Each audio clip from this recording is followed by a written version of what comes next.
একটা মজার কথা বলি, বলে আমি আস্তে আস্তে শেষের দিকে যাবো, আলোচনা কিন্তু আর লম্বা হবে না, রমাদান দিয়ে শেষ করবো। শোনেন, এক ব্যক্তি খুব বেশি কাঁদে, তো ওই ব্যক্তির সামনে গিয়ে একজন একটা কৌতুক বলছে, কৌতুকটা বলছে, সে ব্যক্তি বলছে আমি এই কৌতুক বহুদিন শুনছি, এই কৌতুক শুনে আমি অনেকদিন হাসছি, একই কৌতুক কতবার আমাকে শোনাও।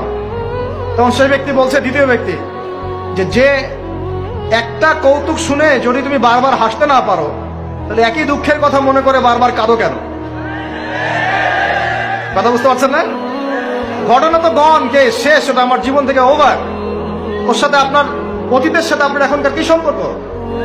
এখনকার আপনি নতুন মানুষ এবং সেটা গন কেস, শেষ। অতএব মাদক আপনাকে সুখ দিবে না। সেজদা, অজু করে সেজদা মানে নামাজ, এবং দুই সবচেয়ে আমার সবচেয়ে ফেভারিট জিনিস, সেটা হলো আল কোরআন তেলাওয়াত। আল কোরআন অর্থ বোঝেন চাই নাই বোঝেন, আপনি তেলাওয়াত করতে থাকেন, মনের সব কষ্ট চলে যাবে ইনশাআল্লাহ। এমন একটা শান্তি ফিল করবেন, এই শান্তির কথা যদি ওই যে পশ্চিমারা জানতো না, তাহলে এখানেই বোম মারা শুরু করতে থাকে। কথা বুঝতে পারছেন? আল্লাহ আমাদেরকে বোঝার তৌফিক দান করুন।